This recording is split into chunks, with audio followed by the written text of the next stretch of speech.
आज तुमच्या गावामध्ये आबांचा दौरा आहे, जनसंपर्क अभियान. हो. आणि लोकांच्या समस्या सोडवण्यासाठी, ऐकण्यासाठी ते आज आले. हो. तुमची काय चर्चा झाली आणि काय समस्या आहेत? असा चर्चा आमची लाईटची विषयावर झाली, रोडच्या विषयावर झाली, किंवा घरगुती काय प्रॉब्लेम मीटरचे आहेत त्याच्यावर झाली, डीपी झाली, बरेच चर्चा झाले. चर्चाचा विषय महत्त्वाचा म्हणजे आबांचं कसं आहे की आम्ही ऑफिसला जर गेलो तर आपण आमची कामं केलेलीच आहेत. आज घरापर्यंत आलेत म्हणून आम्ही चर्चा करून आमच्या ग्रुपमधनं 4 विषय मांडायला आबासमोर आम्ही मांडलेत. आमचा विषय महत्त्वाचा आहे. आबांना इथं बोलवण्याचा एकच विषय आहे त्यांच्या गावभेटी दरम्यान की आबांनी ह्यावेळेस पूर्णपणे आमदारकीची तयारी करून आमदारकी लढावी. आणि आमदारकी लढत असताना कुणाच्याही शब्दाला न बळी पडता लढण्याचा निर्णय आबांचा असेल तर आम्ही सगळे मतदार अधिक आमचे ग्रुपची लोक हे काजी वस्ती, बनसोड वस्ती सगळेच आहेत इथं. म्हणजे सिर्फ फक्त काजी वस्ती स्टॉपचं नाव दिलेलं आहे इथं. टोटल इथं बनसोड वस्तीचे कार्यकर्ते व्यवस्थित आहेत, बाकीचे पण आहेत सगळे. आमची अपेक्षा आहे की आबांनी आमदारकी ह्यावेळेस लढावी, कारण आतापर्यंत आबांनी भरपूर सगळ्यांना सहकार्य केलं आहे. आमची एक अपेक्षा आहे की आमचे आजोबा म्हणा, थोडक्यात त्यांचे वडील होते, ते होते. त्यानंतर आमचे पप्पा यांना मामा म्हणत, माझे भाचा म्हणून मानत होते. आमचे वडील वारले आता.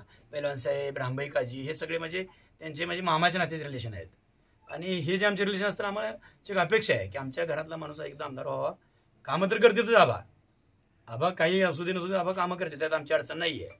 पण आज आमचं स्पष्ट असं मत आहे की आबांनी ह्यावेळेस आमदारकी लढावी, कोणाच्याही शब्दाला बळी न पडता, कुठं न थांबता हे शब्द आबांनी आमदारकी लढावी, हे आमचं स्पष्ट मत आहे. माझा आता हे 45वा दिवस आहे सांगोला तालुक्यामध्ये.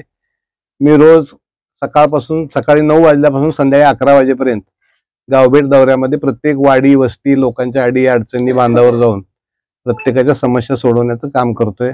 बहुतांशी समस्या 50-60% तर मी जागेवर बसूनच अधिकाऱ्यांच्या माध्यमातून लोकांच्या अगदी किरकोळ समस्या आहेत पण कोण पोचत नाही म्हणून मी आज जाणीवपूर्वक या गेली 35 वर्षापासून या तालुक्यातल्या सर्वसामान्य, अल्पसंख्याक, मागासवर्गीय, दुर्बल घटक या सगळ्या घटकांशी माझा अतिशय जिव्हाळ्याचा आणि सलोख्याचा नातं आहे. त्यामुळं काम करणं हा माझा स्वभाव धर्म आहे.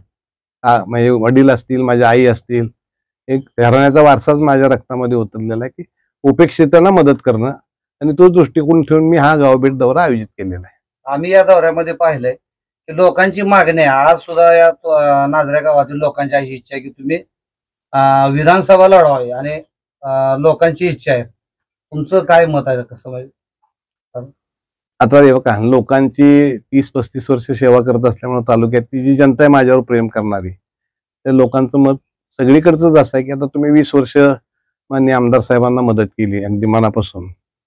5 वर्ष विद्यमान आमदार आहेत शहाजी बापू, त्यांनाही मदत केलेली आहे. आज मी आणि शहाजी बापू आम्ही मिळूनच आहोत दोघंही. भविष्य काळातही आम्ही मिळूनच राहणार आहोत.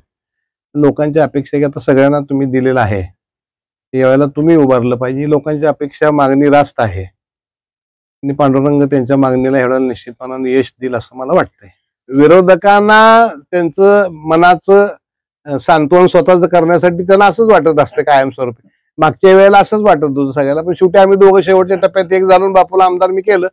आज बापू माझ्या घरातले वरिष्ठ ज्येष्ठ आहेत. घर कुटुंब एकत्रित ठेवणं हे ज्येष्ठाचं काम आहे. त्यामुळे बापू हे कुटुंब एकत्रित ठेवतील असं निश्चितपणानं मला वाटतंय. धन्यवाद.